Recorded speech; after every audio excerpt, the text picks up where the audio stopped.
When you get financial advice, how do you know it's the right advice for you? It's a huge question.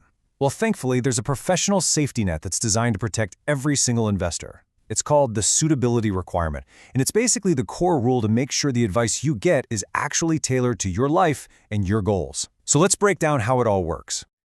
I mean, just think about it for a second. An advisor's clients can be from totally different generations. So how can they possibly recommend the right strategy for a young professional who's all about growth, and then in the very next meeting, turn around and guide a retiree who needs to protect every penny? It sounds kind of tricky, right? But it's the absolute heart of their professional duty. To really see how this plays out in the real world, we're going to follow two very different investors, Thomas and Martha. Their stories are going to be our guide to understanding what good, suitable financial advice really looks like. Okay, so first up, we've got Thomas. He's 30, has a long career ahead of him. We're talking 35 years till retirement. His goal is growth, and he's pretty comfortable with taking on higher risk to get there. And then you have Martha. She's 65 and has just retired. Her goal is the total opposite. She needs to preserve her money and have it generate some income. With a much shorter time horizon, her risk profile is, you guessed it, low. You can see right away, recommending the same strategy to both of them wouldn't just be bad advice, it would be an absolute financial disaster. So how in the world does an advisor handle these completely opposite needs? Well, they follow a very strict professional framework called the suitability rule. And this isn't just a nice-to-have guideline, it's a fundamental obligation. At its heart, this rule means that every single recommendation an advisor makes has to be a genuine fit for their client's unique situation. It's really the bedrock of investor protection, putting your interests first. It's not just about dodging bad advice, it's about making sure you get the right advice for you. The whole process actually breaks down into three really clear, logical steps that build on each other. It all starts with Know Your Client, which you'll often hear called KYC. Then it moves to Know Your Product, or KYP. And finally, the advisor brings those two big pieces together to make a suitability determination. This three-step roadmap is what every professional advisor must follow. So let's start with step one, Know Your Client. Now, this is so much more than just filling out a form or checking a few boxes. It's really all about the advisor having real, meaningful conversations to understand who you are, what you need, and where you're trying to go financially. And to do this right, an advisor has to dig into 6 key areas: your personal and your financial situation, what your specific investment goals are, how much you already know about investing, your risk profile, and of course, your time horizon. Getting a handle on all of this is their professional duty. Okay, now let's zoom in on one of the most crucial and honestly most misunderstood parts of this whole process: figuring out your risk profile. It's not nearly as simple as just asking, so how much risk are you comfortable with? And this is where we hit a really important distinction. See, on one side, you have risk tolerance. That's your willingness to accept risk. It's how you feel emotionally about the market going up and down. But on the other side, you have risk capacity, and that's your actual financial ability to take a loss without it completely derailing your life.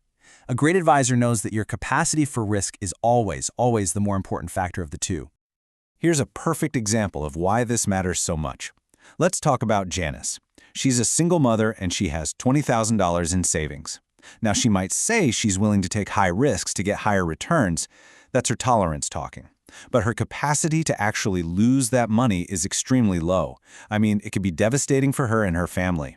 A responsible advisor's job is to see that gap and put her financial reality way ahead of her feelings about risk.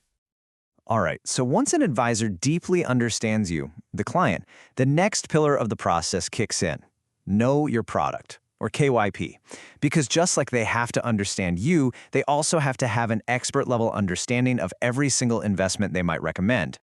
This means they've got to analyze the product's goal, its structure, all of its risks, like can you get your money out when you actually need it, and all the costs and fees, both upfront and ongoing.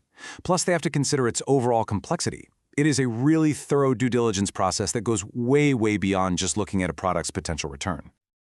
And now for the final step. This is where it all comes together, making the suitability determination. This is the moment where the advisor takes their deep knowledge of you and matches it with their deep knowledge of the products out there to find the perfect fit. So let's bring it back to Thomas and Martha. For Thomas, with his long time horizon and high risk profile, things like growth-oriented equities make a lot of sense. But for Martha, who needs to protect your capital, fixed income products that provide a steady income with low risk are the far more suitable choice. You can see how the logic flows directly from who they are to what they're being advised to do. So the really crucial point here is this: the suitability rule is a proactive thing. It's about way more than just dodging bad investments. It's about actively finding the right strategy that is perfectly aligned with your personal goals and your financial reality. Understanding this whole process really empowers you as an investor. It gives you a framework to think about the advice you're getting and to have much more productive conversations with your own advisor. So with that in mind, here's a quick checklist for you. Just ask yourself, is all my personal and financial info with my advisor up to date? Has anything big changed in my life recently? A new job, a change in family? Have we had a real talk about both my willingness and my ability to take risks? And finally, do I truly get the investments I hold right now, including all their risks and fees?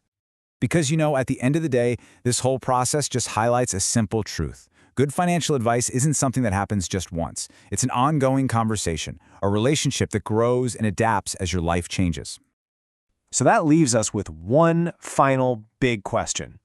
Based on everything we've just gone over, take a moment and ask yourself, is the financial advice you're getting truly hitting the mark?